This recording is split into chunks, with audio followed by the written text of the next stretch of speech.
Golden science பக்தி YouTube channel நேயர்களுக்கு அபிராமி சேகரின் அன்பான வணக்கங்கள். குலதெய்வம் அருள் கிடைக்க என்ன செய்யணும், என்ன செய்ய வேண்டும், இதுதான் பிரதானமான கேள்வியாக இருக்குது. நிறைய யூடியூப் சேனலில் பார்த்துருப்பீங்க, நிறைய சொல்லிட்டாங்க. ஆனாலும் கூட இந்த குலதெய்வத்தினுடைய வழிபாடு நிறைய பேர் எப்படி பண்ணுறது, என்ன மாதிரி பண்ணுறது, அந்த தெய்வ அனுகூலத்தை எப்படி நம்ம பெறதுங்கிறது இருக்குது. ஏன் குலதெய்வம் கும்பிடணும்? நம்ம முன்னோர்கள் நமக்கு வழி வழியாக நம்ம ஒருத்தவங்களை சொல்லியிருக்கிறாங்க. நம்ம தாத்தா பாட்டி அப்புறம் அதுக்கப்புறமான முன்னோர்களுடைய பேர் கூட நமக்கு தெரியாது. ஆனால் நம்ம குலதெய்வத்துடைய பேர் தெரியும். ஒரு சில பேருக்கு குலதெய்வம் என்னன்னு தெரியாமல் இருக்கலாம். பெரும்பாலான பேருக்கு நம்ம முன்னோர்கள் இதுதான் குலதெய்வம் அப்படின்னு நமக்கு சொல்லிட்டு போயிருக்காங்க. நம்மளும் பாரம்பரையாக அந்த தெய்வத்தை வழிபாடு பண்ணிகிட்டு இருக்கோம். ஒரு சில பேருக்கு மட்டும்தான் நம்முடைய குலதெய்வம் எதுவும் அவங்களுக்கு தெரியாமல் இருக்குது. அநேகம் பேருக்கு குலதெய்வம் தெரியும். ஏன் குலதெய்வம்னு அதுக்கு வச்சாங்க? நம்முடைய குலம் காப்பதால் அதுக்கு குலதெய்வம். ஏதோ ஒரு ரிஷி, ஏதோ ஒரு முனிவர் அவங்க குலதெய்வத்தை வழிபாட பண்ணிட்டு வந்தாங்க. நம்மளும் அந்த ரிஷிகள் பேரை சொல்கிறோம், முனிவர்கள் பேரை சொல்கிறோம். அது இல்லாதவங்க சிவகோத்திரங்கிறோம், வைணவ கோத்திரங்கிறோம். இல்லைன்னா ஏதோ ஒரு தெய்வத்தை பிரதானமாக நம்ம வழிபாடு பண்ணுறோம். இதுதான் நம்ம குலதெய்வம்னு நம்ம முன்னோர்கள் சொல்லியிருக்கிறாங்க. இந்த முன்னோருடைய குலதெய்வத்தினுடைய அனுகூலம் கிடைக்கிறதுக்கு நம்ம என்ன பண்ணணும்? அல்லது நம்ம ஜாதகத்தில் முதல்ல அதுக்கான வாய்ப்புகள் இருக்கா? எங்கே சுற்றினாலும் ஜாதகத்துக்குள்ளே தாங்க வரணும்.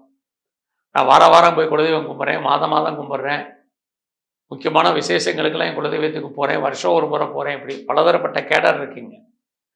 எல்லாருக்குமே குலதெய்வ அனுகூலம் கிடைச்சிருதா அப்படின்னா கண்டிப்பாக இல்லை. ஏன்? உங்களுடைய தனிப்பட்ட ஜாதகத்தில் உங்களுக்கான கிரக நிலைகள் நல்லா இருந்தால் மட்டும்தான் உங்கள் ஜாதகத்தில் குலதெய்வத்தினுடைய அனுகூலம் கிடைக்கும். இல்லைன்னா கிடைக்காது. ஜோதிட சாஸ்திரத்தில் 2 மாறுபட்ட கருத்துக்கள் சொல்லப்பட்டிருக்கு. உங்களுடைய 5ஆம் இடம் உங்களுடைய குலதெய்வ வழிபாடு நிறைய நூல்களில் சொல்லியிருக்கு. உங்களுடைய 9ஆம் இடம் உங்களுடைய குலதெய்வம், அதுவும் ஆதி நூல்களில் சொல்லப்பட்டிருக்கு. ஆக குலதெய்வங்கிறது 9ஆம் இடமா 5ஆம் இடமாங்கிறது பெரிய போராட்டம். எப்படி எது குலதெய்வம்னு தெரியாமல் எத்தனை பேர் தெரியுங்களா? அதே மாதிரி தான். ஆனாலும் கூட இந்த 5ம் 9ம் குலதெய்வம் அப்படிங்கிறது தான் சொல்லியிருக்கு ஏதோ ஒரு விதத்தில். அப்போ அதையும் நம்ம கணக்கில் எடுத்துகிட்டு பார்ப்போம். உங்களுடைய தனிப்பட்ட ஜாதகத்தில் உங்களுடைய 5ஆம் இடம் நல்லா இருக்கணும், 9ஆம் இடம் நல்லா இருக்கணும்.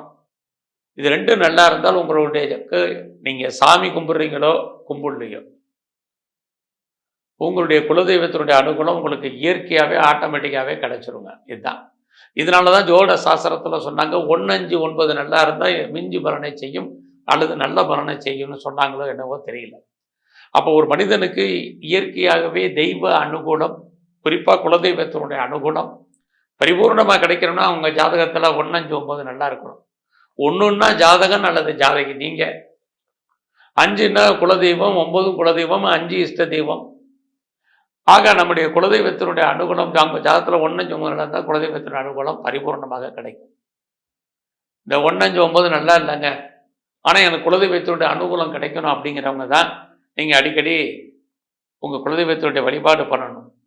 இந்த வழிபாடை எப்படி பண்ணணும் அப்படின்னா, நான் முதலே சொன்னேன், குலம் காப்பது குலதெய்வம்.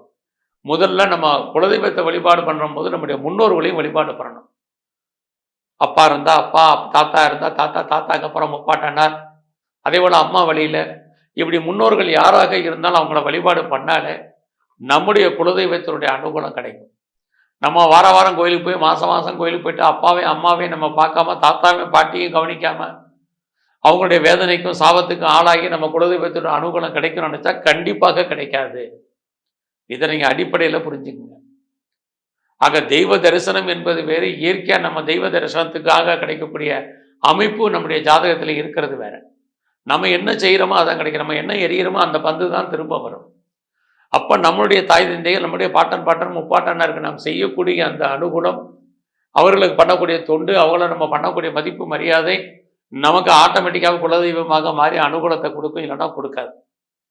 ஆக நமக்கு முன்னோர்களை நம்ம வழிபாடு பண்ணணும், தாய் தந்தையரை மதிக்கணும். அதை பண்ணாலே நல்லா இருக்கும்.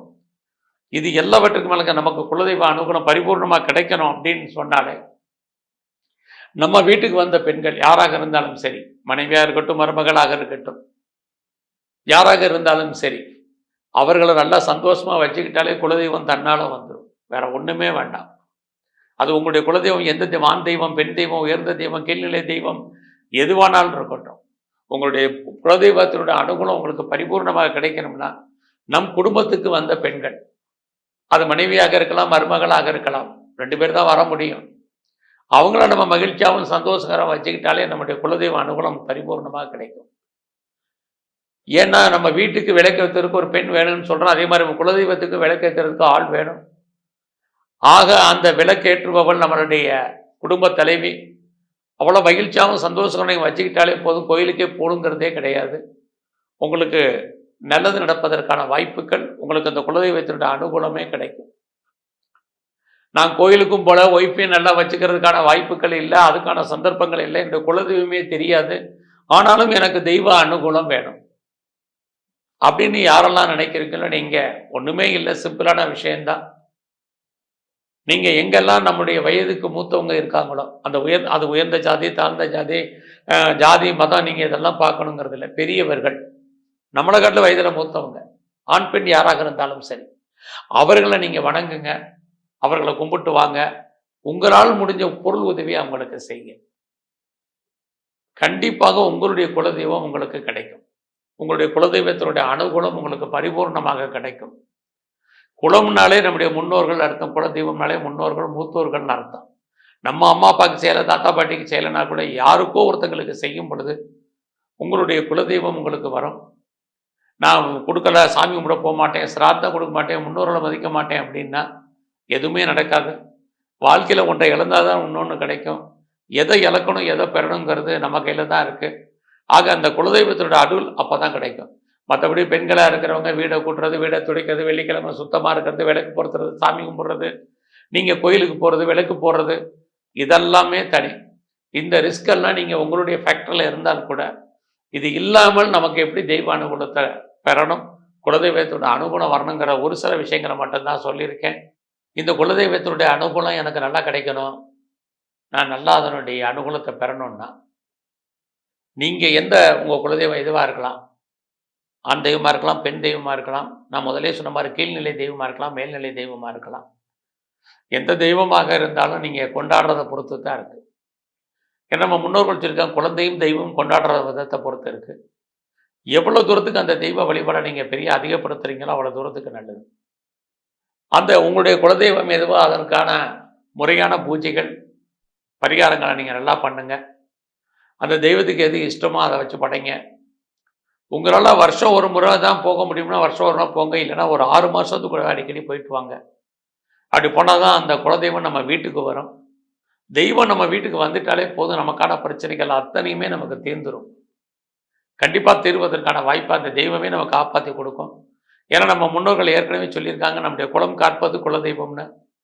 அப்படிப்பட்ட குலதெய்வத்தை நம்ம பெரிய லெவலில் வணங்கும் போது நமக்கான பிரச்சனைகள் குறையும். அந்த தெய்வத்துக்கு பிடிச்ச நம்ம செய்யும் பொழுது, நான் முதலே சொன்ன மாதிரி வாழ்க்கையில் நமக்கு பிடிச்ச ஒன்றை இழக்கும் பொழுது இறை நமக்கு இன்னொன்று கொடுப்பார். அது மாதிரி அந்த தெய்வத்துக்கு பிடிச்ச ஒன்றை நம்ம செய்யும் பொழுது அந்த தெய்வம் நமக்கு இன்னொன்று கொடுக்கும். ஆக நம்ம குலதெய்வத்துக்குன்னு வழிபாடு முறைகள் என்ன, ஆச்சார அனுஷ்டானங்கள் என்ன, அதை நம்ம முறையாக நம்ம குலதெய்வ வழிபாடு பண்ணக்கூடிய அந்த குருமார்களை கேட்டு நம்ம செய்யும் பொழுது கண்டிப்பாக அந்த குலதெய்வமே நம்ம வீட்டுக்கு வந்துடும். ஏதோ ரூபத்தில் அந்த குலதெய்வ அனுகூலம் நமக்கு பரிபூர்ணமாக கிடைக்கும்.